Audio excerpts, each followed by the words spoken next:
ఈ యొక్క క్రైస్తవ మరి సంఘాలు చెప్పాను కదా 321 ఏడీలో వారు కలుసుకొని వారు ఒక తీర్మానము తీసుకున్నారు.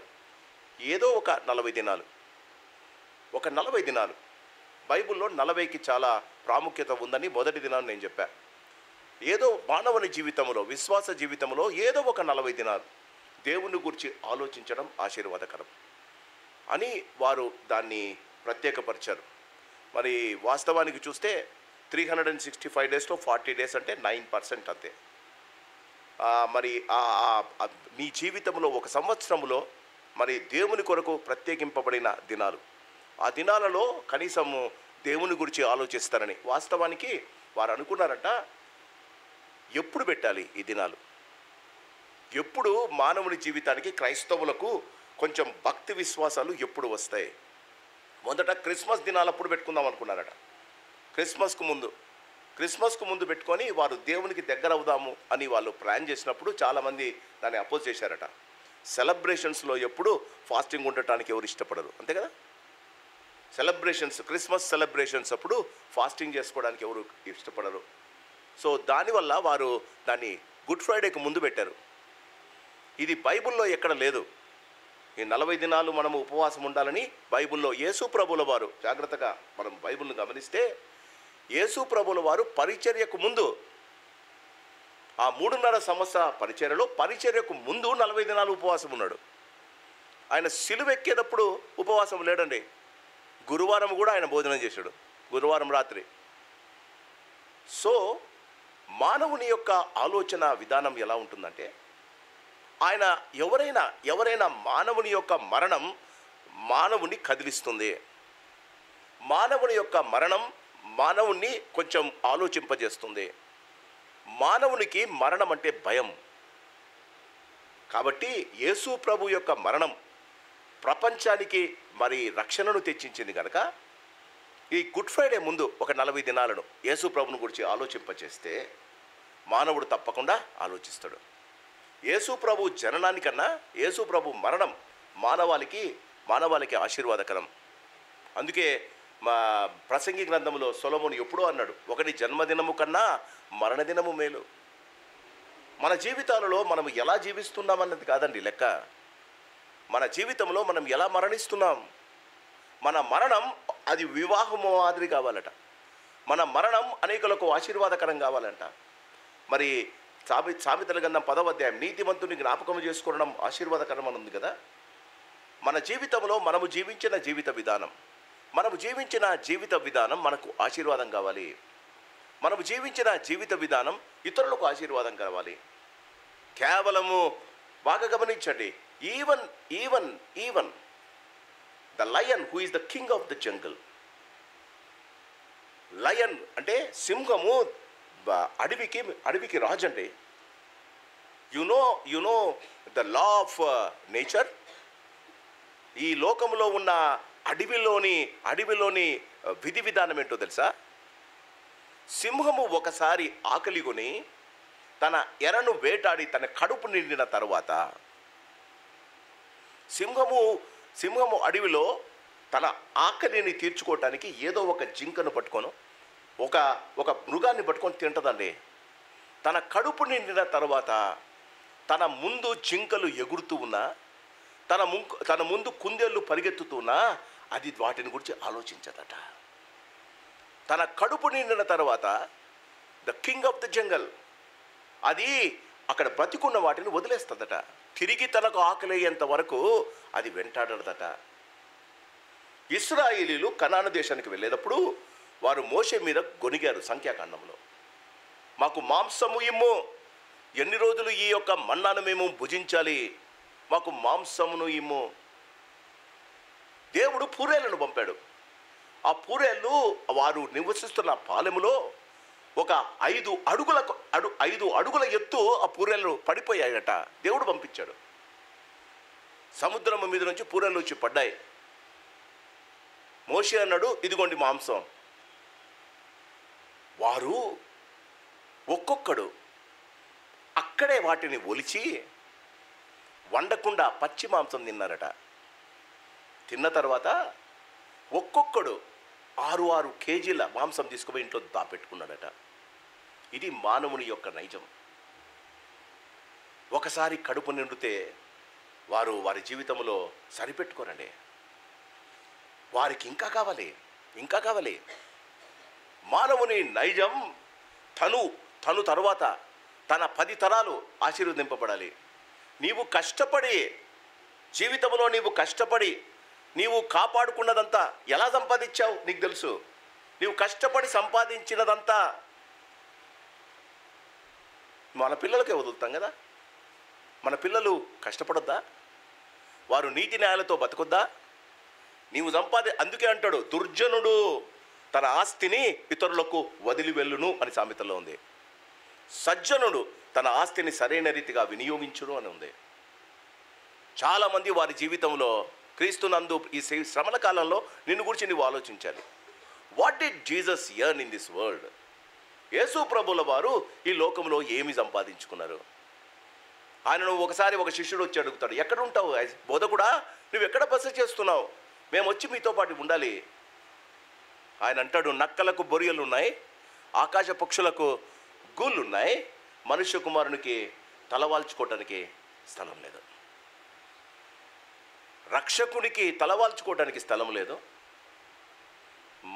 ఆ రక్షకుని ప్రతినిత్యము సేవిస్తున్న మనకు తలవాల్చుకోవడానికి ఉన్నా ఇంకా ఈ లోకాన్ని గురించి ఈ లోకంలో ఉన్నదంతా ఈ శ్రమల దినాలలో ఆశీర్వదించిన దేవుడు, నీ జీవితంలో ఇంతగా ఆశీర్వదించిన దేవుడు, నీ జీవితంలో ఇంతగా నిన్ను గణపరిచిన దేవుడు, ఆ దేవుని గురించి ఏం నేర్చుకుంటున్నావు? ఈ 40 దినాల్లో మనం నేర్చుకోవాల్సింది ఏంటి? క్రీస్తునందు ప్రేమైన వాళ్ళరా, ఇది మూడవ శుక్రవారం. ఈ 3వ శుక్రవారంలో మనము యేసు ప్రభువుల వారు 40 దినాల ఉపవాసాన్ని గురించి ఆలోచిస్తున్నాం. ఇది మార్కు సువార్తలో ఉంది, ఇది లూకా సువార్తలో ఉంది. ఒక్కసారి లూకా సువార్త మార్కు సువార్తలను చూద్దాం. మార్కు సువార్త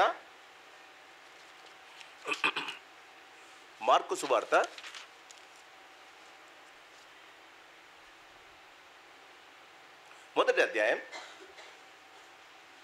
మార్కు సువార్త మొదటి అధ్యాయం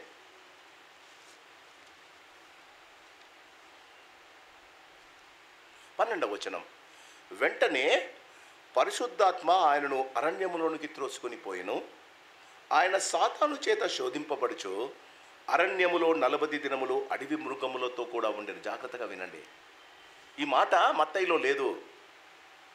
ఆయన 40 దినములు అడవి మృగములతో ఉండెను. పరిచర్య చేయవలసింది మానవులతో. ఉపవాసం ఉండి ఆయన సమయము గడిపింది అడవి మృగాలతో. ఎందుకంటారు? నేను ముందు చెప్పా, ద లా ఆఫ్ ద జంగల్. సింహానికి ఒకసారి కడుపు నిండితే అది తన ఎరను వెంటాడదండి, బతికింపజేస్తుంది. చంపి ఫ్రిడ్జ్లో పెట్టుకోదు. తనకు ఆకలైనప్పుడే ఇంకొక జంతువును చంపుతుంది. మానవుడు మనం ఆలోచించాలి. ఆయన అడవి మృగములతో కూడా ఉండెను. He wanted to see the law of the jungle. అడవి మృగములతో ఉండెను ఆయన తిరిగి అడవి మృగాలతో ఆయన 40 దినాలు చూడండి. మరియు దేవదూతలకు ఆయనకు పరిచర్య చేస్తుండేది. అడవి మృగాలు 40 దినాలు అడవి మృగాలు ఉన్న ఆ అడవి మృగాలు మనిషి కుమారుడైన యేసు ప్రభును ఏం చేయలేదండి. ఆయన పోలికలో ఆయన చేసిన మానవుల దగ్గరికి వచ్చినప్పుడు ఆ మానవులు ఆయనను సిలువ వేయమన్నారండి. ఆలోచించాలి మనం. ఏవండి క్రూర మృగాలు? ఈ సాయంకాలం మన జీవితాల్లో మనం ఆలోచించాలి. ఆయన అడవి మృగాలతో 40 రోజులు ఉన్నాయి, సంతోషంగా ఉన్నాడు. ఆయన పరిచర్య ప్రారంభము చేసినప్పటి నుండి మనుషులు ఆయనను తప్పుపడుతూనే ఉన్నారు. పరిచర్య చాలా కష్టం అండి.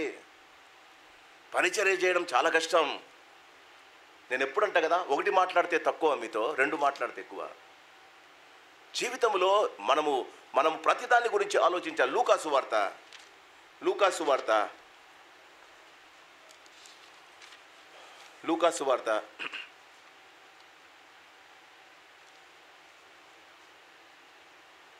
3వ అధ్యాయం.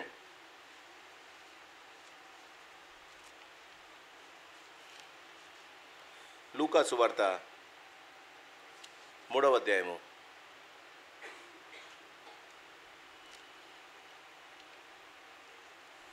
3వ అధ్యాయము 21వ వచనం.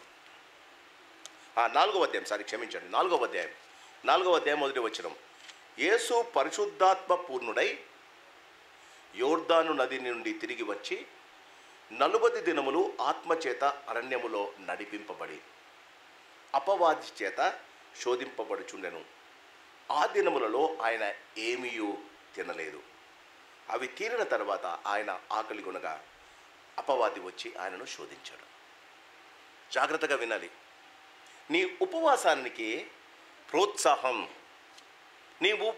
నీ ఉపవాసానికి ప్రోత్సాహం ఆత్మ నడిపింపు, మానవుల యొక్క ప్రోత్సాహం కాదు.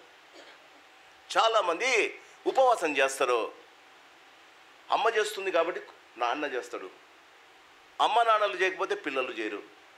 నీ ఉపవాసానికి ఆత్మ నడిపింపు. మీరు నేను చదివించిన 3 చోట్ల చూడండి. ఆయన ఆత్మచేత ప్రేరేపింపబడి అరణ్యానికి వెళ్ళాడు. జీవితములో ఆత్మ నడిపింపు లేకుండా నీ ఉపవాసము వ్యర్థము. అంటే నీ ఆత్మ దేవుని గురించి ఆలోచిస్తూ ఉండాలి. నీ ఆత్మ నిన్ను ప్రేరేపించాలి. నీ ఆత్మ దేవుని గురించి ఆలోచించడానికి ఇష్టపడాలి. ఆలోచించండి. మీకు కావలసిన సీరియల్ చూస్తున్నారు. ఉన్నట్టుండి ఎవరో మీకు తెలిసిన దూరపు బంధువులు ఎవరో ఫోన్ చేశారు. సీరియల్ను ఆఫ్ చేసి ఫోన్ తీసుకుంటారా? ఫోన్ ఆఫ్ చేసి సీరియల్ చూస్తారా? చెప్పాలి మీరు. మీకు చాలా ఇంపార్టెంట్ అండి. ఆ సీరియల్లో ఇంకా క్లైమాక్స్ వస్తుంది. బాగా గమనించండి. సీరియల్ను ఆఫ్ చేసి ఫోన్ తీసుకుంటారా? దూరపు బంధువు 5 సంవత్సరాల తర్వాత ఫోన్ చేస్తున్నాడు. ఫోన్ ఆఫ్ చేసి సీరియల్ చూస్తారా? చెప్పురా. యేసు ప్రభువును గూర్చి నువ్వు ఆలోచిస్తే, ఆత్మపూర్ణ అంటే ఎలాగంటే యేసు ప్రభువును గూర్చి ఆలోచిస్తే లోకము యొక్క స్విచ్ను ఆఫ్ చేసుకోవాలి. నీవు దేవునికి సిరిగిని దాసులుగా ఉండలేరు. When you of the switch off the world, the spirit will start talking to you. ఆలోచించండి. లోకాన్ని లోకములో ఉన్నదాటిని నీవు స్విచ్ ఆఫ్ చేయకుండా నీవు ఆత్మపూర్ణుడు కాలేడు. యేసుప్రభు చెప్తున్న మాట ఇదే. యేసుప్రభు 40 దినాలు ఉపవాసములో మొట్టమొదట ఉపవాసము చేసుకోవాళ్ళకి ఉండవలసిన ఇంగ్రీడియంట్స్లో మొట్టమొదటిది ఆత్మచేత నింపబడి ఉండాలి. ఎవరి ఆత్మ? బాగా గమనించండి. 3వ లూకా సువార్త 4వ అధ్యాయంలో ఏముందండి? యేసు పరిశుద్ధాత్మ పూర్ణుడై యోర్దాను నది నుండి తిరిగి వచ్చి 40 దినములు ఆత్మచేత అరణ్యములో నడిపింపబడి అపవాది చేత శోధింపబడి. మొదటిది నీవు ఆత్మచేత ప్రేరేపింపబడాలి. రెండవది నీవు అపవాది శోధింపబడాలి. ఇవి 2 జరగకపోతే నీ 40 దినాల ఉపవాసం వేస్తమా? నీవు దేవునికి ఎంత దగ్గరవుతుంటే ఈ లోకనాథులకు సాతానునకు భయం పట్టుకోవాలి. నీవు దేవునికి దగ్గరవుతున్నప్పుడు సాతాను వనకాలి. నీవు దేవునికి దగ్గరవుతున్నప్పుడు క్రీస్తునందు ప్రేమైన వాళ్ళ సాతాను నిన్ను పడగొట్టడానికి ప్రయత్నం చేయాలి. నేను దేవునికి దగ్గర కానప్పుడు సాతాను నన్ను గురించి ఆలోచించదండి. ఎందుకంటే నా వలన ఎలాంటి ఉపయోగం లేదు. నేను దేవునికి దగ్గర అవుతుంటే దేవుని యొక్క అతి శ్రేష్టమైన గుణాలను నేను లోకానికి చెప్తాను కనుక నేను ఇంకొకరిని ఇన్ఫ్లుయెన్స్ చేసి నిజమైన యేసు ప్రభువును గురించి లోకానికి తెలియజేస్తాను. మేము విన్నవాటిని కన్నవాటిని చెప్పకుండా ఉండలేము. ఎవరన్నారంటే పేతురు, యోహానులు. జీవితంలో అపవాది చేత శోధింపబడిన వారు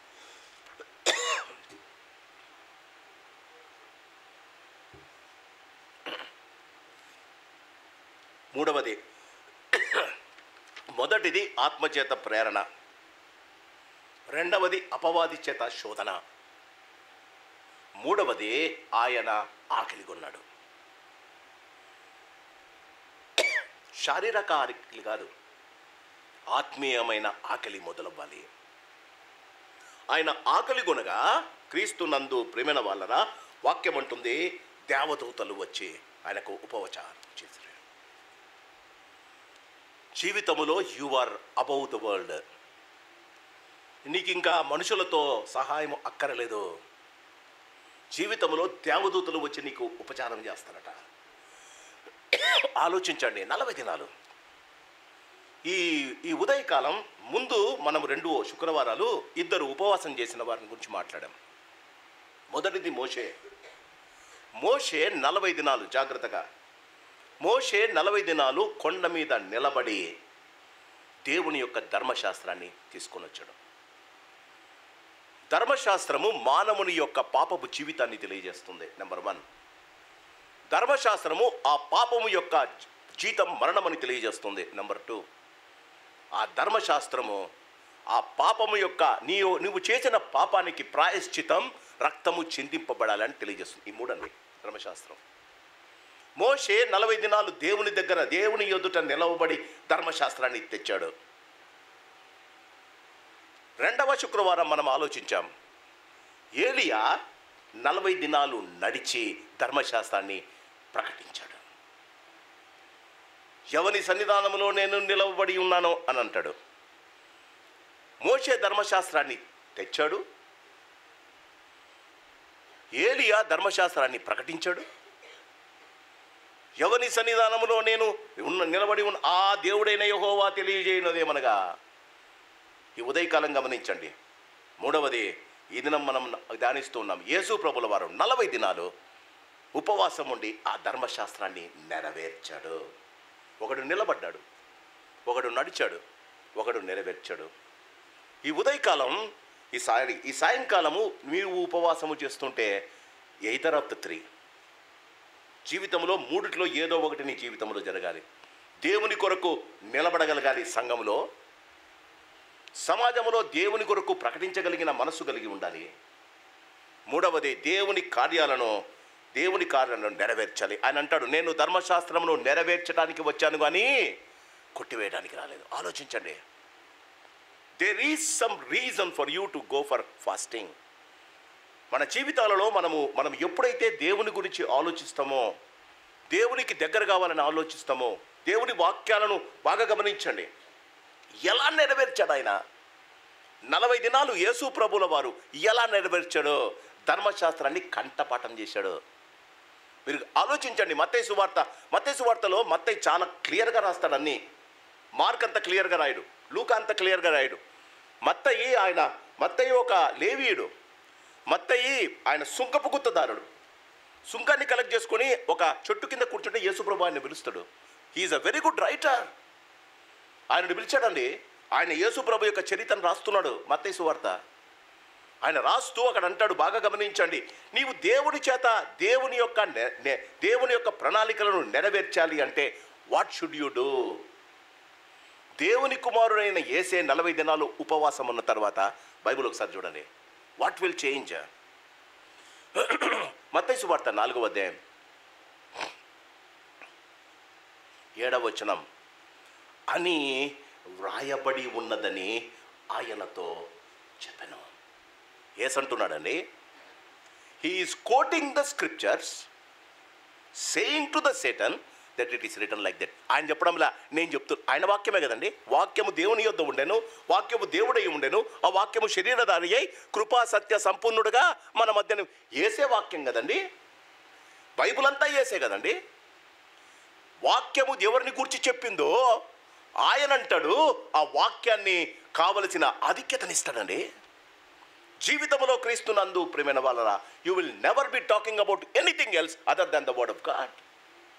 40 దినాలు ఉపవాసం ఉన్న ప్రతి వారి జీవితంలో ఏం నేర్చుకుంటారంటే బాగా గమనించండి. మత్తయి సువార్త 4వ అధ్యాయము 7వ వచనం, ఆయన నిన్ను గూర్చి తన దూతలకు ఆజ్ఞాపించును, నీ పాదములో ఎప్పుడైనా నువ్వు రాతికి తగలకుండా వారు నిన్ను చేతులతో ఎత్తి పట్టుకుందరు అని వ్రాయబడి ఉన్నదని ఆయనతో చెప్పెను. క్రీస్తునందు ప్రియమైన వాళ్ళరా, ఇంకొకసారి 10వ వచనము, యేసు వానితో సతనా పొమ్ము, ప్రభు అయిన నీ దేవునికి మొక్కి ఆయనను మాత్రమే సేవింపవలను అని వ్రాయబడి ఉన్నదనను. ఇంకోసారి చూడండి క్రీస్తునందు ప్రియమైన వాళ్ళరా, ఆయన ఎప్పుడు చెప్పినా, ఆయన ఏది చేసినా ఆయన తన జీవితంలో వ్రాయబడి ఉన్నదని మత్తయి సువార్త 4వ అధ్యాయము 5వ వచనం, మనుషుడు రొట్టె వలన మాత్రము కాదు కానీ దేవుని నోట నుండి వచ్చు ప్రతి మాట వలన జీవించును అని ఐఎమ్ టెల్లింగ్ అనలేదండి. ఆయన నెరవేర్చడానికి వచ్చాడు. యేసు ప్రభువుకే, ఆయనే దేవుడు అండి. బైబిల్లో ఉన్నదంతా ఆయన వాక్యమే అండి. ఆయన యెహోవా దేవుడుగా ఉన్నప్పుడు ఆయనే మాట్లాడాడు. అందరినీ శాసించిన వాడు ఆయన. ఆయన నోటి మాట చేత ఈ సృష్టిని చేశాడండి. అలాంటి దేవుడు ఆయన సాతానుతో శోధింపబడినప్పుడు ధర్మశాస్త్రాన్ని నెరవేర్చడానికి పలికాడండి. నీ నోట ఆయన మాట తప్ప ఇంకొకటి ఉండదు. ఆలోచించు. పక్కన వారు నిన్ను గురించి గొనుగుతూ ఉన్నా, పక్కన వారు నిన్ను గురించి సనుగుతూ ఉన్నా, పక్కన వారు నిన్ను గురించి ఏదో కామెంట్ చేస్తున్నా, పక్కన వారు నిన్ను అసహించుకుంటున్నా, క్రీస్తు నందు ప్రేమైన వాళ్ళరా, ఎలా వారు హతసాక్షులు ఎలా అండి? వారు రంపాలతో కోయబడ్డారంట. హెబ్రీయులకు రాసిన పత్రిక 11వ అధ్యాయంలో కొంతమంది రంపముల చేత కోయబడిరి, కొంతమంది ఖడ్గముల చేత చంపబడిరి, కొంతమందికి శిరచ్ఛేదము చేయబడింది. How could they bear it? ఎలా ఎలా ఎలా? వాక్యము వారి జీవితములో నిండి ఉన్నది కనుక ఈ 40 దినాలలో దేవుని మాట తప్ప నీ నోట ఇంకొక మాట రాకపోతే నీవు ధన్యుడవు. క్రీస్తునందు ప్రేమైన వాళ్ళరా, ఆయన తన పరిచర్యకు ముందు 40 దినాలు ఉపవాసం ఉన్నాడు. ప్రశ్న ఏంటంటే, వై యేసు ప్రభువునకు ఉపవాసం అవసరమా? తండ్రి కుడిపార్శ్వమున ఉన్నవాడు, త్రిత్వములో ఒకడు, ఆయనకు ఉపవాసం అవసరమా? ఉపవాసం అంటే ఇంతకుముందు మన సంధ్య ప్రార్థన చేస్తూ చెప్పింది. ఉపవాసం అంటే ఫాస్టింగ్ కాదని, ఫీస్టింగ్ కాదని, ఉపవాసం అంటే ఫెలోషిప్ అని, ఉపవాసం అంటే నా ఆత్మకు ఫెయిత్ఫుల్నెస్ అని చెప్పింది కదా. బాగా ఆలోచించండి. యేసు ప్రభువునకు ఇది అవసరమా?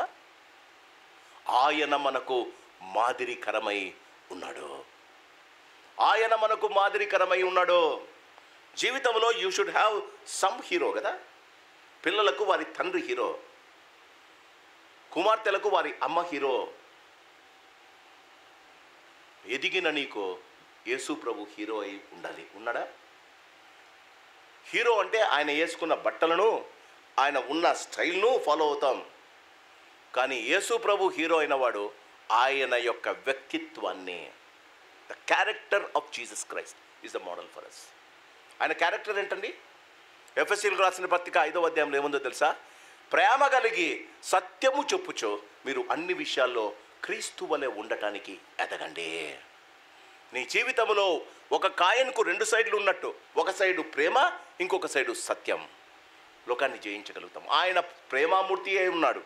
ఆయన సత్యమునకు పిలాతు ముందు నిలబడినప్పుడు యేసు ప్రభు ఇచ్చిన సాక్ష్యం, నేను సత్యానికి రాజును. ఈ సాయంకాల సమయంలో క్రీస్తు నందు ప్రేమైన వాళ్ళరా, క్రీస్తున్న ఈ శ్రమల వారాల్లో మనము యేసు ప్రభువుల మారగలటానికి కొంత క్యారెక్టర్ అయినా ఆయన ఎందుకు ఉపవాసం ఉన్నాడు? క్రీస్తునందు ప్రేమైన వాళ్ళరా, నేను చెప్పా, యేసు తన జీవితంలో ఆయన తన జీవితంలో చేసిన అతి శ్రేష్టమైన కార్యము మన జీవితాల్లో మనము చేయగలిగితే నీవు 40 దినాలు ఉపవాసం ఉన్నా, 40 దినాలు ఉపవాసం లేకున్నా, క్రీస్తునందు ప్రేమైన వాళ్ళరా బాగా గమనించండి. నీ జీవితంలో దేవునికి దగ్గరయ్యగలిగిన సన్నివేశాలు నీ జీవితంలో ఉంటే, I tell you, I'm not worried about this 40 days. Let me openly tell you, ఈ 40 దినాలు నాకు 40 దినాలు మాత్రమే కాదండి, నా జీవితంలో ప్రతిరోజు నేను యేసులా ఉండటానికి ప్రయాసపడుతున్నా. అందుకే పౌలు అంటాడు, నా మట్టుకైతే బ్రతుకుట క్రీస్తు, చావైతే లాభం. క్రీస్తునందు ప్రేమైన వాళ్ళని మన జీవితాల్లో మనం జీవించడం మాత్రమే కాదండి, మరణానికి కూడా మనం రెడీగా ఉండాలి. యేసు ప్రభుల వారు తన జీవితమంతా ఆయన జీవితంలో మరణాన్ని గురించి భయం లేకుండా ఎందుకు జీవించగలిగాడు? ఇంకా మనం కొన్ని రోజులకు మనము యెరూషలేమునకు వెళ్తాం. మనుష్య కుమారుడు అధికారుల చేత అపహసింపబడి ఆయనను తూలనాడి ఆయన మీద ఉమ్మి వేసి ఆయనను సిలువకు అప్పగిస్తాడు అని యేసు ప్రభు ఎందుకంత ధైర్యంగా చెప్పాడని ఒక్కసారి నాతో పాటు యోహాను సువార్త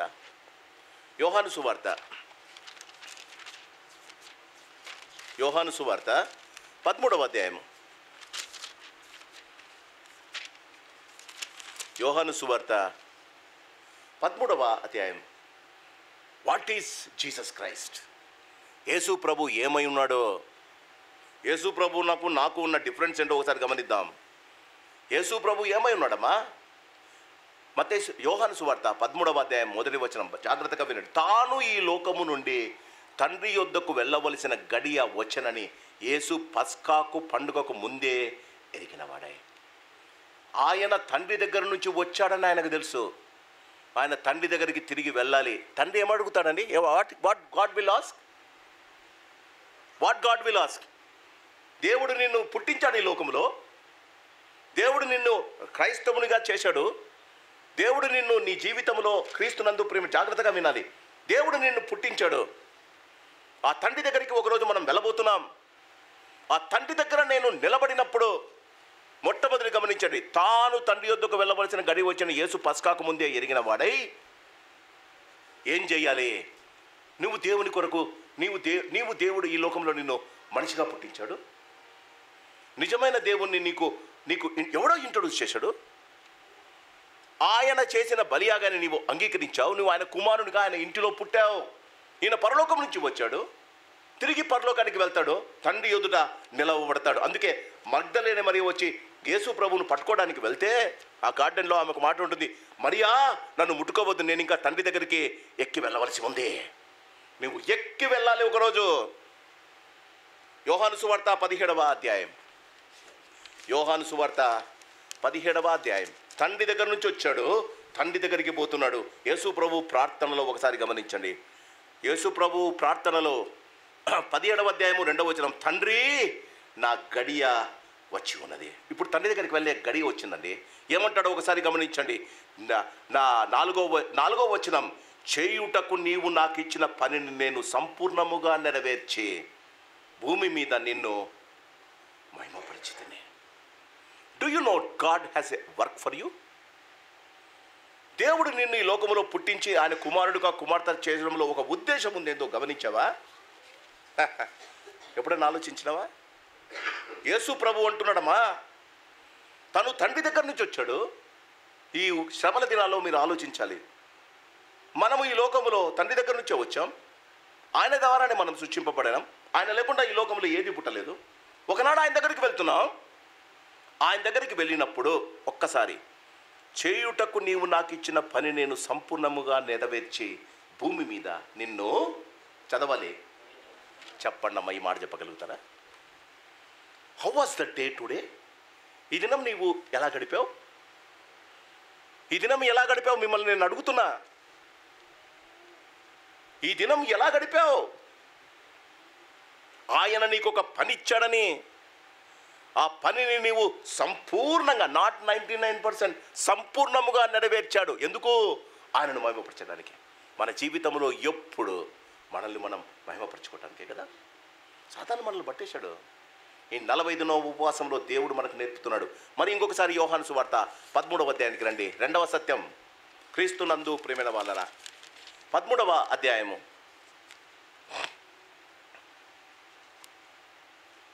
2వ వచనం, లోకములో తన వారిని ప్రేమించి వారిని అంతము వరకు ప్రేమించను. యోహాను సువార్త 13వ అధ్యాయము 1వ వచనం, లోకములో తన వారిని ప్రేమించి.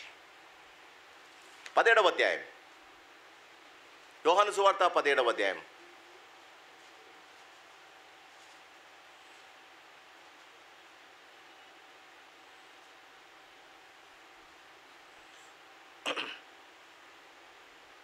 ఏడవ వచనం, నీవు నాకు అనుగ్రహించిన మాటలు నేను వారికి ఇచ్చి ఉన్నాను.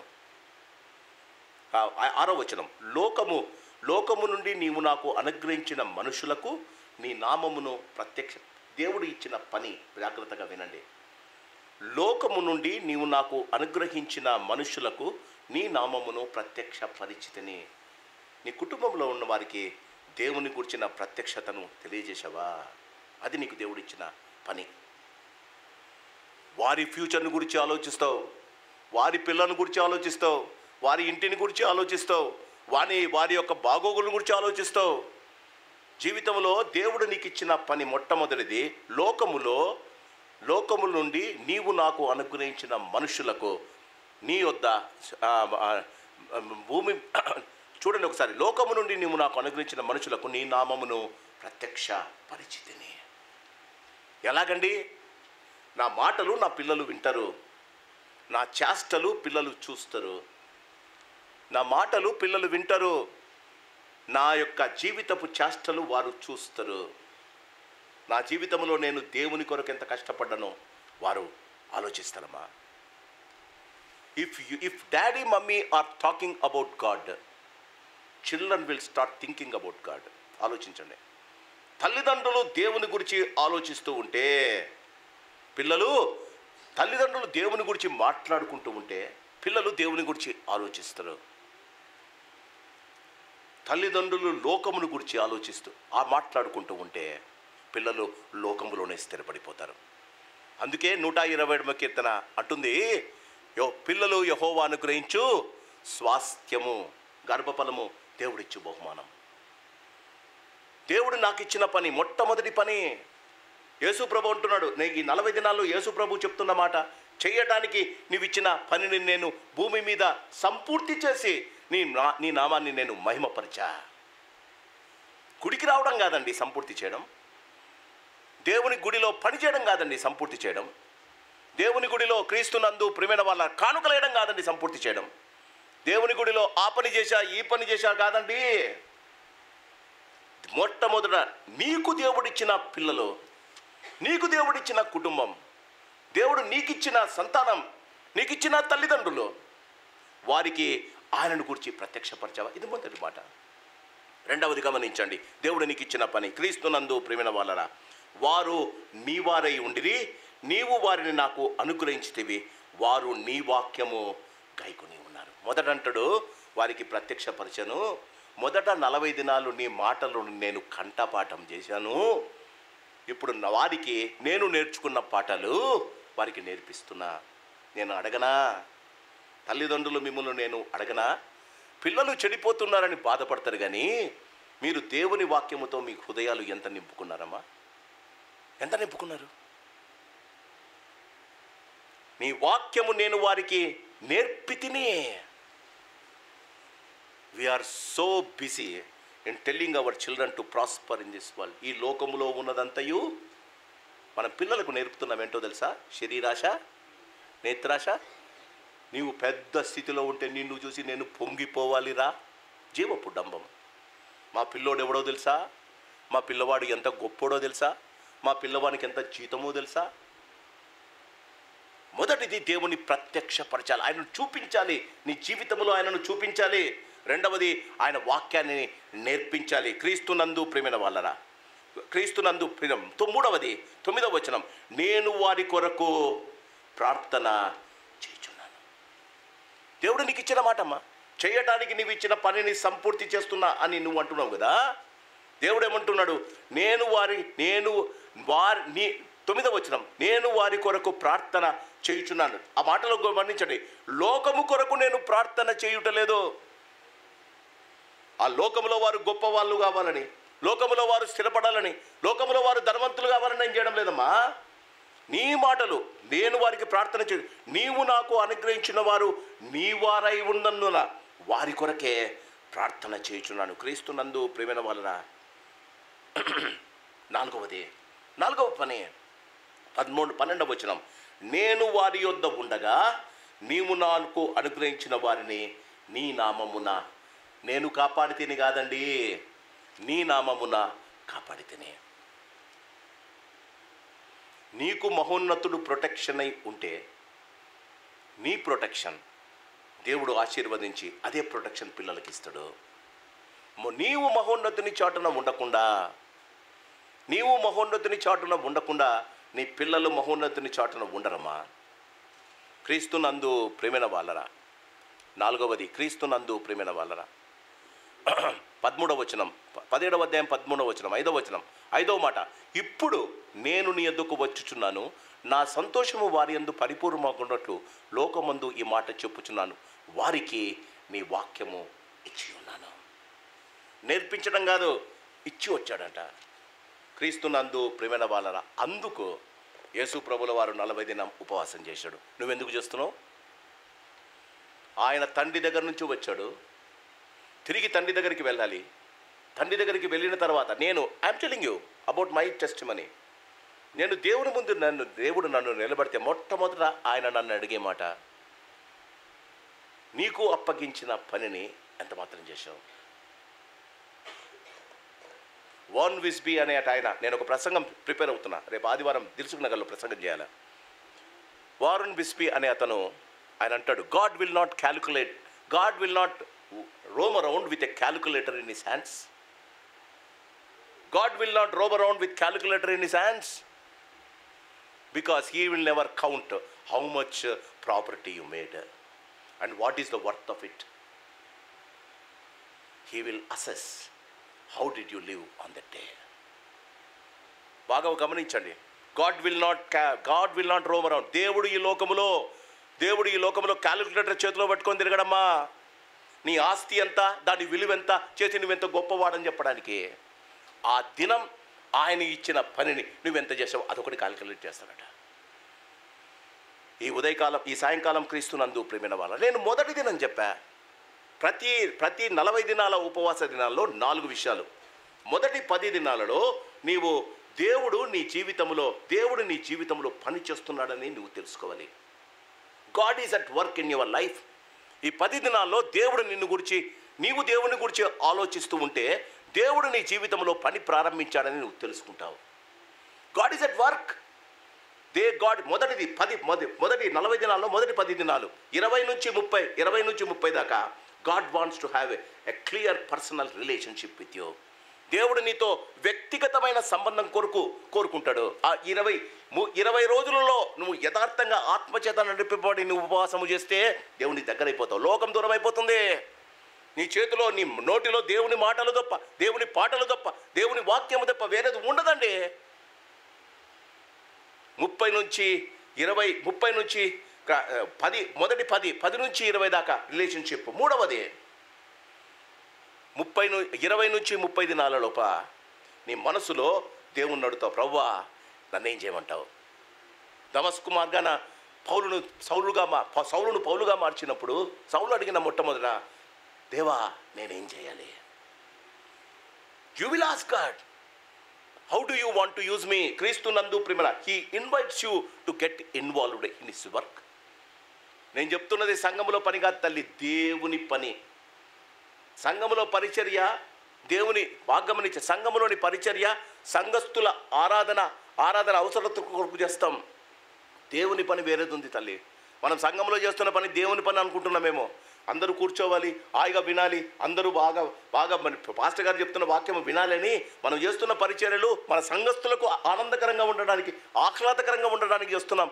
ఇది దేవుని పని కాదు. నేను మీకు చెప్తున్నా, getting involved in what God has kept for. 5 విషయాలు చెప్పా. యోహాను సువార్త 17లో ప్రత్యక్షపరచాలి, పిల్లలకు వాక్యమును చూపించాలి. జీవితంలో మనము నేర్చుకునే జీవితాన్ని వారికి నేర్పింపచేయాలి. క్రీస్తునందు ప్రియమైన వాళ్ళరా, 4వది expect a great testimony in the end. క్రీస్తునందు ఇది యేసు ప్రభుల వారి జీవితంలో 40 దినాలు చేయడం వల్ల ఇది నెరవేరాయా? 4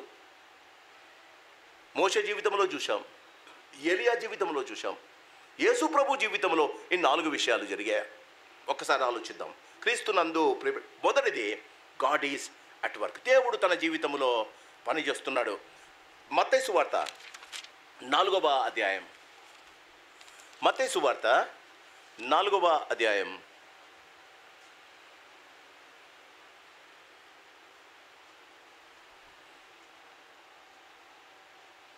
మత్తయి సువార్త, గాడ్ ఈజ్ అట్ వర్క్. నీ జీవితంలో దేవుడు పని ప్రారంభిస్తాడమ్మా. మత్తయి సువార్త 4వ అధ్యాయము 11వ వచనం, అంతటా అపవాది ఆయనను విడిచిపోగా ఇదిగో దేవదూతలు వచ్చి ఆయనకు పరిచర్య చేసిరి. సాతాను నిన్ను వదలటానికి ఇష్టపడతాడు, భయపడి వదిలేస్తాడు. సాతాను భయపడి వదిలేస్తాడు. When God is at work, ఆయన దేవుని దేవదూతలు వచ్చి నీకు ఉపచారం చేస్తారు. ఆలోచించండి. మనుషులు కాదు తల్లి, మనుషుల మీద నువ్వు ఆధారపడ్డాడు. అందుకే కీర్తన గ్రంథంలో ఉంది, రాజులను నమ్ముకొనుకోండి, మనుషులను నమ్ముకొనుడి, యెహోవాను ఆచరించండి. యెహోవాను నమ్ముకొనుడి. క్రీస్తునందు ప్రేమైన వాళ్ళని గమనించండి. సాతాను పరిగెత్తిపోయాడు. ఎందుకండి? ఆయన 40 దినాలలో వాక్యము చేత నింపబడ్డాడు. మొదటిది, గాడ్ ఈజ్ అట్ వర్క్. తన జీవితంలో దేవదూతలు వచ్చి పరిచర్య చేయడం యేసు ప్రభు కన్ఫర్మ్ అయింది. He is on the right side అని. క్రీస్తునందు ప్రేమ. రెండవది, he has a clear personal relationship with God. ఆయన లూకా సువార్త లేకపోతే మత్తయి సువార్త 14వ అధ్యాయం. ఎలా రిలేషన్షిప్ ఎలా పెరుగుతుందండి? ఒకరితో ఒక నెల రోజులు ఒకసారి నేను మిమ్మల్ని ఈ 14వ అధ్యాయం మత్తయి సువార్త 14 తెరిచిపెట్టండి. మిమ్మల్ని ఒక క్వశ్చన్ వేస్తా. అందరికీ సెల్ ఫోన్లు ఉన్నాయి. నెలకు ఒక్కసారి ఒక ఫ్రెండ్తో నేను మాట్లాడతా. వారానికి ఒక ఫ్రెండ్తో 2 సార్లు మాట్లాడతా. ఇంకొక ఫ్రెండ్తో రోజుకు ఒక ఫ్రెండ్తో 10 సార్లు మాట్లాడతా. నా రిలేషన్షిప్ ఎవరితో ఎక్కువ ఉందండి? చెప్పండి, చెప్పాలి మీరు. రోజుకు 10 సార్లు మాట్లాడడం అంతే కదా. యేసు ప్రభుతో నీ రిలేషన్షిప్ ఎలా ఉందమ్మా? ఫ్రెండ్ దగ్గర నుంచి ఫోన్ వస్తే 10 సార్లు మాట్లాడుతున్నావు నువ్వు దేవునితో. మత్తయి సువార్త 14వ అధ్యాయం. మత్తయి సువార్త 14వ అధ్యాయము 83వ వచనం. ఆయన ఆ జనసమూహములను పంపివేసి ప్రార్థన చేయుటకు ఏకాంతముగా కొండ ఎక్కిపోయి సాయంకాలం అయినప్పుడు ఒంటరిగా ఉండెను. మొదటిది, does God wants a fellowship with father? యేసు ప్రభువునకు తండ్రితో ఫెలోషిప్ కావాలా? ఆయన నాకు మాదిరి ఉన్నాడు. మార్కు సువార్త 6వ అధ్యాయం. మార్కు సువార్త 6వ అధ్యాయం. మార్కు సువార్త 6వ అధ్యాయము. అండర్లైన్ చేసుకోండి మీ బైబిల్లో. మార్కు సువార్త 6వ అధ్యాయము. మార్కు సువార్త 6వ అధ్యాయము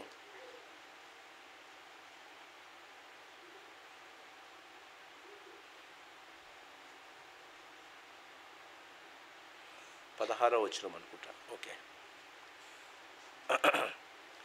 సారీ క్షమించండి. లూకా సువార్త 6వ అధ్యాయం. లూకా సువార్త 6వ అధ్యాయం.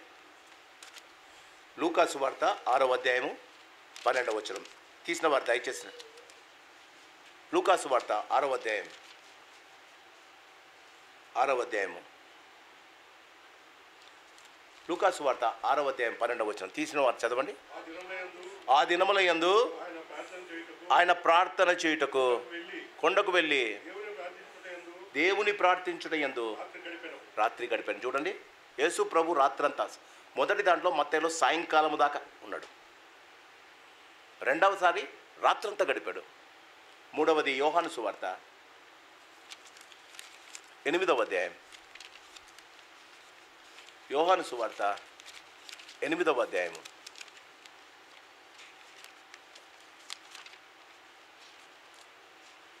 యోహాను సువార్త 8వ అధ్యాయము మొదటి వచనం. యేసు ఒలీవల కొండకు వెళ్ళాను. ఎందుకు వెళ్ళాడండి? తెల్లవారగానే యేసు తిరిగి దేవాలయంలోనికి రాగా రాత్రంతా. ఎందుకండి? యేసు ప్రభువునకు తండ్రితో రిలేషన్షిప్ కావాల్సినప్పుడు, యేసు ప్రభువునకే తండ్రితో మాట్లాడాలన్న కోరిక కలిగినప్పుడు, ఈ 40 దినాలలో రోజుకు ఎన్నిసార్లు నువ్వు దేవునితో మాట్లాడుతున్నావా? అందుకే మత్తయి సువార్తలో ఉంది 6వ అధ్యాయం. నీవు ప్రార్థన చేయనప్పుడు నీ గదిలోనికి వెళ్ళి నీ తలుపు వేసి రహస్యం ముందున్న నీ దేవునితో నువ్వు ప్రార్థించి. ఒకసారి అండి మత్తయి సువార్త. మత్తయి సువార్త 6వ అధ్యాయం.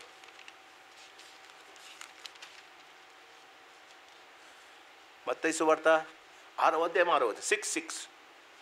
నీవు ప్రార్థన చేయనప్పుడు నీ గదిలోనికి వెళ్ళి తలుపు వేసి రహస్యమందున నీ తండ్రికి ప్రార్థన చేయము. అప్పుడు రహస్యమందు చూచు నీ తండ్రి నీకు ప్రతిఫలం ఇచ్చును. ఎందుకండి రహస్యం?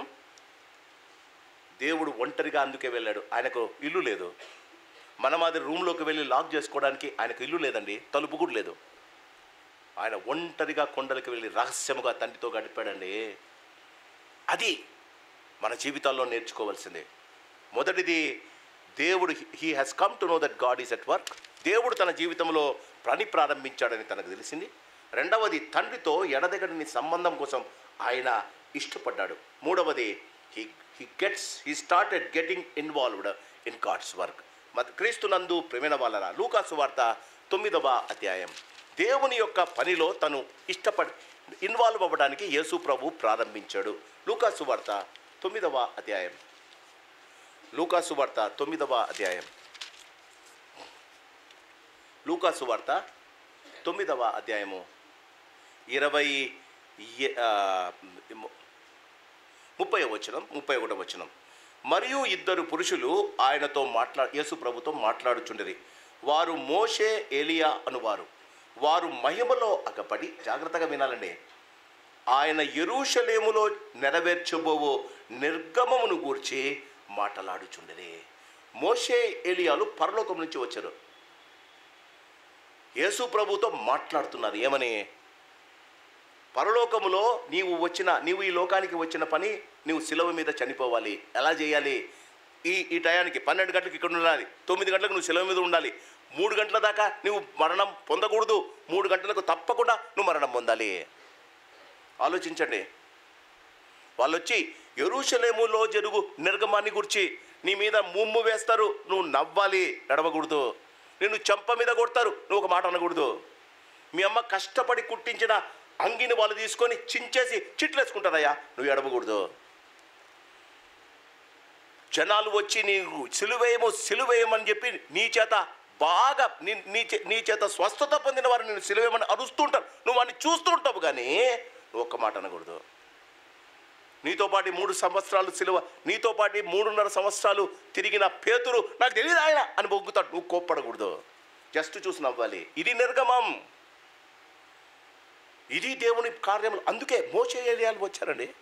40 రోజులు ఉపవాసం ఉన్న మోషే ఏలియాలు వచ్చి చెప్తున్నారు, యేసయ్యా ఈ 40 రోజుల్లో now you are a part of God's work. మనమండి ఈ 40 రోజుల్లో ఎవడైనా ఏమన్నంటే, ఒక చంప మీద కొడితే, ఒకడు ఒక మాట అంటే, ఒకడు నిన్ను బాధ పెట్టినట్టు ఒక మాట అంటే, అబ్బా ఎంత బాధపడిపోతామో కదా. He started getting involved. ఆయనను ప్రిపేర్ చేయడానికి 40 దినాలు ఉపవాసం ఉన్న ఒకడు నిలబడ్డాడు, ధర్మశాస్త్రం తెచ్చాడు. ఒకడు నడిచాడు, ధర్మశాస్త్రం ప్రకటించాడు. ఈయనకు చెప్తున్నారు, ఇప్పుడు నీవు శిలువ మీద వేలాడి ధర్మశాస్త్రాన్ని నెరవేర్చాలి. ఆలోచించండి, వాళ్ళు మాట్లాడుతున్నారండి. ఏదట, you have to get involved according to the time table of heaven. యేసు ప్రభుతో మాట్లాడుతున్నారండి. ఆలోచించండి, దేవుడు నీ మీద ఎంత హోప్ పెట్టుకున్నాడమ్మా. పరలోకములో ఉన్న క్యాలెండర్ నీ జీవితంలో జరగాలని దేవుడు ఎంత ఆశపడుతున్నాడమ్మా. నీ జీవితంలో యేసులా నువ్వు జీవించాలని, యేసులా పరలోకము పులకించాలని, యేసులా ధైర్యంగా నీవు నాకు ఇచ్చిన పని యావత్తు చేయగలిగినానని చెప్పడానికే. 4వది, మొదట ఏమన్నాడంటే, యేసు ప్రభు కనిపించినప్పుడు ఒక్కసారి నాతో పాటి మత్తయి సువార్త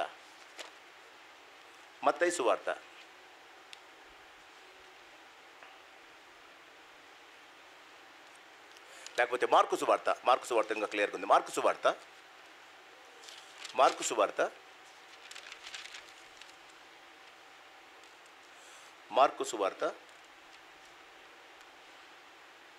1వ అధ్యాయము 7వ వచనం. నాకంటే శక్తిమంతుడు నా వెనుక వచ్చుచున్నాను, నేను ఆయన చెప్పుల వారిని వినుటకైనను పాత్రుడను కాను. యోహానును ఆయనను గురించి ఆయనను చూడక ముందు చెప్పిన సాక్ష్యం లూకాసు వార్త.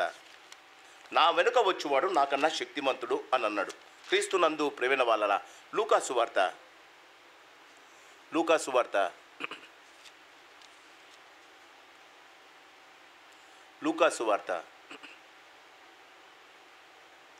3వ అధ్యాయము 16వ వచనం. ఇక్కడ వాక్యము మారింది చూడండి. నేను నీళ్ళలో మీకు బాప్తిస్మం ఇచ్చుచున్నాను, అయితే నాకంటే శక్తిమంతుడు ఒకడు వచ్చుచున్నాడు, ఆయన చెప్పుల వారిని విప్పుటకైనను నేను పాత్రుడను కాను. క్రీస్తునందు ప్రేమైన వాళ్ళ యోహాను సువార్త సాక్ష్యం ఎలా మారిందో గమనిద్దాం. యోహాను సువార్త 3వ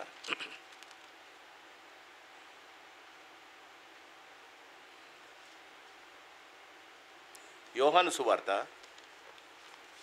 మొదటి అధ్యాయము 35వ వచనం.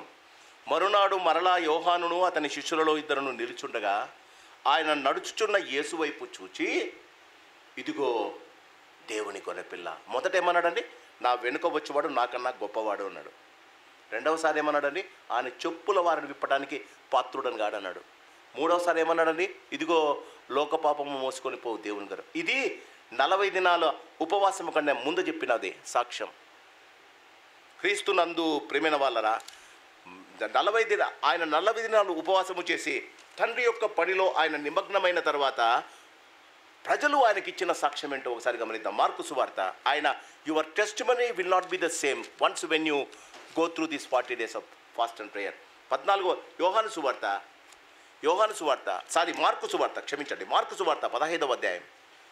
సువార్త 15వ అధ్యాయం.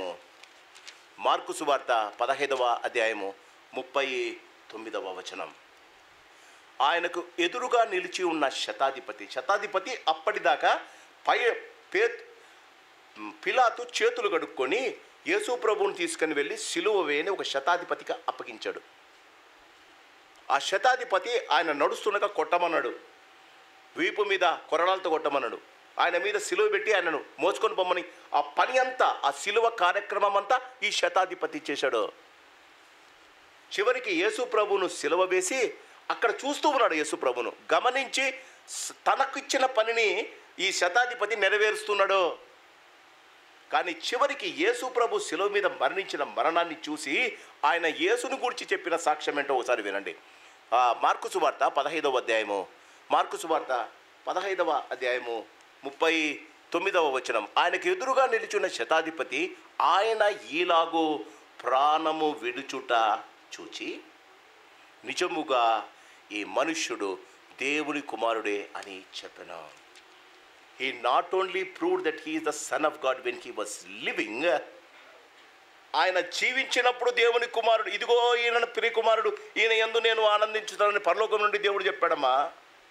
ఆయన చచ్చిపోతున్నప్పుడు శతాధిపతి ఆయనను చూచి, ఇదిగో ఈయన నిజముగా దేవుని కుమారుడై ఉన్నాడు. నీవు బతికిన జీవితం అంతా నీ సాక్ష్యము కన్నా నీవు చనిపోయే దినం ప్రజలు నిన్ను గురించి చెప్పిన సాక్ష్యం గొప్పదై ఉండాలి. అందుకే ఈ 40 దినాల పరిచర్య, అందుకే ఈ 40 దినాల ఉపవాసం. చెప్పిన ఈ 4 యేసు జీవితంలో నెరవేరిందే. 40 దినాలు ఉపవాసం ఉన్నా ఉపవాసము లేకున్నా ఈ జీవితంలో నీవు ఈ 4 ఉద్దేశాలు నీకు కలిగి ఉంటే, ఆయన జన్మించి ఆయన పరలోకం ఆయన బాప్తిస్మము తీసుకొని బయటకు వస్తున్నప్పుడు ఒక పావురం ఆయన మీదకి దిగింది. తండ్రి అయిన దేవుడు ఆయన గురించి ఒక సాక్ష్యం ఇచ్చాడు, ఈయన నా ప్రియకుమారుడు, ఈయన యందు నేను ఆనందిస్తున్నా. మార్కు సువార్త 15వ అధ్యాయం 39లో అప్పటిదాకా ఆయనను సిలువ వేసిన శతాధిపతి, he is the only guy who has seen him very close in his death day. యేసు ప్రభువును చాలా దగ్గర నుంచి గమనించిన వాడు. శిష్యులు లేరండి, స్త్రీలు లేరండి, యోహాను లేరండి, పేతురు లేరు, ఎవరు లేరండి. సైనికులు కూడా ఒకసారి కొట్టాడు, పక్కన పోయిండి వచ్చేమో. ఆ శతాధిపతికి పిలాతు సిలువ వేయబడి అప్పగించాడండి. యేసు ప్రభు చచ్చేదాకా ఆయన అక్కడే ఉన్నాడండి.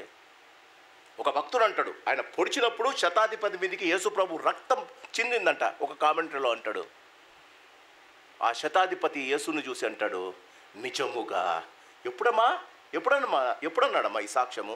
ఆయన ప్రాణము విడుచుట చూచి, ఒకని జన్మదినము కన్నా మరణ దినము మేలు.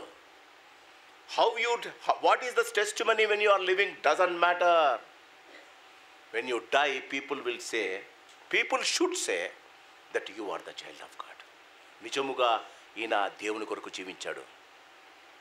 కళ్ళు మూసుకుందాం, ప్రార్థన చేసుకుందాం. ఈ 40 రోజుల్లో దేవుడు నీ నుండి కోరుకున్నది ఇదే. యేసు ప్రభు 40 దినాలలో ఆయన తండ్రి దగ్గర నుంచి వచ్చాడని, తిరిగి తండ్రి దగ్గరికి వెళ్ళాలన్న సరి అయిన అవగాహన ఆయనకు ఉంది. నీకుందా? నీవు పరలోకపు పౌరుడవని నీకు తెలుసా? తను ఎందరూ అంగీకరించడో వారందరికీ, అనగా తన నామమందు విశ్వాసం ఉంచు వారికి దేవుని పిల్లలవుటకై. నీ జీవితంలో ఎప్పుడైనా ఈ అవగాహన నీకుందా? నీవు దేవుని కుమారుడు కుమార్తెవని నీ జ్ఞప్తిలోకి ఉందా? నీవు దేవుని కుమారుడవైతే యేసు ప్రభు యోహాను సువార్త 17లో చేసిన ఆ ప్రార్థన నువ్వు చేయగలుగుతావా? ఈ లోకములో నేనుండగా నీవు నా చేతికి ఇచ్చిన పని యావత్తును సంపూర్ణముగా నెరవేర్చి నీ నామమును మహిమపరిచితిని. జీవితంలో ప్రతి పని ఎవరి మహిమ కొరకు చేస్తున్నావమ్మా? ఎవరిని సంతోషం పెట్టడానికి చేస్తున్నావమ్మా? యేసు ప్రభువుల వారు తండ్రిని మహిమపరచడానికి జీవించాడు. మన జీవితాల్లో అలాంటి తీర్మానం తీసుకుందాం. ఈ 40 రోజుల్లో there should be something change in you. నీ మొదటి స్థితి, నీ వెనుపటి స్థితి, నీకు ముందు జరగబోయే స్థితి నీ మొదటి స్థితి కన్నా బాగుండాలి. ఇప్పుడు నీకున్న సాక్ష్యం ఈ సిలువ ధ్యానాలలో నీ సాక్ష్యము మారాలి.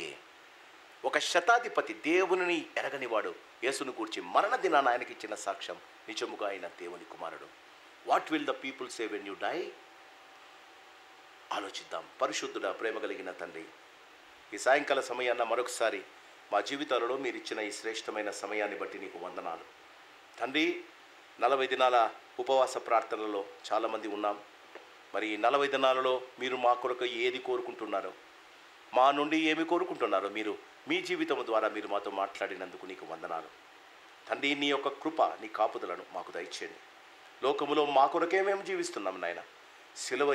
సిలువ వేయబడి మా పాపముల కొరకు రక్తములు చిందించి తిరిగి లేచిన యేసయ్యను గురించి మేము ఆలోచించడం లేదు నాయన. ఈ సిలువ దినాల్లో నిన్ను గురించి మేము ఆలోచించి ఇంకనూ నీ వాక్యము చేత మా ప్రభా మా హృదయాలలో నింపుకొని ప్రతి విషయములో వ్రాయబడిన మాటలను మా నోట పలికి ఇంకనూ నీ కొరకు మంచి సాక్ష్యము కలిగి జీవించే కృప మాకు దయచేయమని, వచ్చిన వారిని రాలేని వారిని దీవించి ఆశీర్వదించమని, సాయంకాలపు దీవెనలు ఆశీర్వాదాలు మా ప్రభా మా జీవితాల్లో దయచేసినందుకు నీకు వందనాలు చెల్లిస్తూ యేసు నామాన్ని అడిగి వేడుకుంటున్నాం మా పరమ తండ్రి. ఆమెన్. పరమ తండ్రి ప్రేమ, ప్రభు యేసు వారి కృప, పరిశుద్ధాత్మ దేవుని అన్యోన్య సహవాసం, చేరి వచ్చిన మనకును రాలేని వారికి ఆయన సంఘమంతటికి ఆయన కృపా కాపుదల భద్రత ఇప్పుడు ఎల్లప్పుడు సదాకాలము తోడై ఉండును గాక. Amen. God bless you. Good night.